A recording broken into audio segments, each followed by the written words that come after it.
Good Thursday morning. It's almost Friday. It's almost Friday and it's the morning rush. So today we're talking about this story. So there's this person on TikTok, a Belgian man, who he faked his own death to get his family to unite and come together. And so he basically said, my family has been fractured and we've grown apart. And so he said, what I see in my family, it often hurts me. And he said, no one invites me to anything anymore. No one wants to see me. We just grew apart.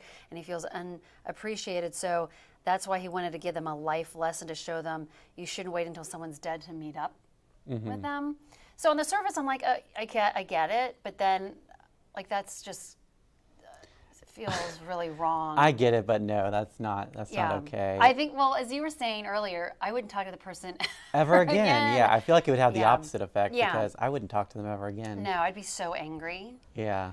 But it's interesting. It is a reminder, though, too, we all should, not wait. Not wait, but also maybe just reach out to them yourself and say, be like, hey, listen, I want to see you. Not go through such an elaborate stunt. Right. So, anyway. I guess disapproval from us. Disapproval, yeah. All right. So this is a happy note. So these 12 women, they work at a hospital in Newport News in the NICU, and they are all pregnant. So there are these, look at all those baby bumps. I know. So two of the 12 have already had their babies. One was born in March, another in May. So literally there's one almost every month or two, all the way till November. And let's see, those are the two babies that were born already, but just kind of a neat story. And this is the total of 12 members of the NICU. That's kind of a lot. That is a lot. Fortunately, it's staggered because it's if they're all on maternity leave, what happens to the patients? But it's staggered. But I guess so. I mean, this is something they all have a connection with, and maybe they can just once a year hold a big birthday party for all of them, a big party. That's right. Next year, it'll be really great to see all the little babies, the toddlers and babies lined up. That's cute.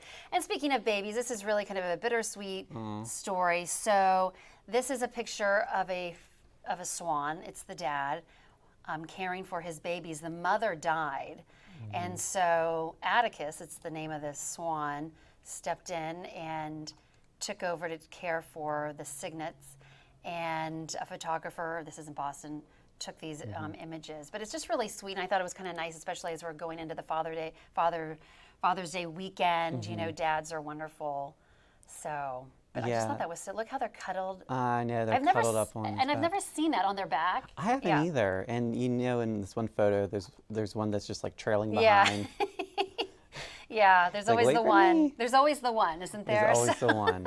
All right. So, very cute. All right, well, thank you, Jennifer, for that. Let's take a look at the top stories over on NBC29. This morning, coming in at number 1, caught on cam, a jewelry store in Ashland robbed of hundreds of thousands of dollars overnight. At number 2, the trip to Omaha is personal for UVA coach O'Connor. Then at number 3, 47 animals surrendered at Augusta County court hearing. So that article looks into what comes next in that case. You can check it out over on NBC29.com right now. Well, the two Democrats battling it out to represent the party in the state Senate's 11th district this fall answered questions yesterday on a range of topics. The senior statesman of Virginia hosted a candidate forum with Senator Craig Eads and Delegate Sally Hudson. To no surprise, abortion was a big talker. Hudson said a focus on telemedicine is needed to protect access. Indeed says the best way to ensure abortion remains legal is ensuring Democrats hold the state Senate and take back the House. Both candidates are calling for a constitutional amendment protecting abortion rights in Virginia. Primary day is next Tuesday. With school out for summer, teachers in Albemarle County have become the students this week. They're learning different practices that would benefit their students. These include having one-on-one conversations with the kids and teaching material in different ways to ensure that all students fully understand the material. A house on Harris Street in Charlottesville is now off the market, and the buyer is the city of Charlottesville. The idea is to keep the home affordable, and Councilor Michael Payne says this is just the first of what he hopes to be many property purchases by the city. Council is also partnering with the Charlottesville Redevelopment and Housing Authority to buy the Dogwood housing portfolio, which are 80 affordable units spread across the city. And the UVA baseball team is waking up in Omaha this morning. The Hoos took off on a chartered flight out of Charlottesville Albemarle Airport yesterday morning and were the first of 8 teams to touch down in Nebraska. After landing, they had a chance to check out Charles Schwab Field, where the College World Series will be played starting tomorrow. The Hoos are expected to practice this afternoon before taking on the Florida Gators tomorrow night at 7 o'clock. So a lot of people will be paying attention to that game. Well, we are looking at a pleasant day ahead. You can see live traffic cameras right now. Pleasant weather right now, mostly sunny skies.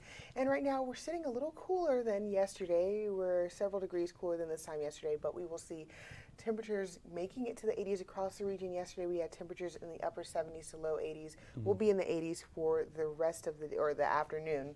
And we're not bringing any showers in until tomorrow. So you have another day to get out, enjoy yourselves, and enjoy the beautiful weather we're going to have. It's going to be quite seasonable.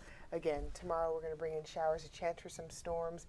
And then we're looking at a nice warm weekend ahead. We're going to see temperatures warming to the 80s and near 90. So Father's Day weekend is going to be a hot one, a great time to get out and appreciate your dad.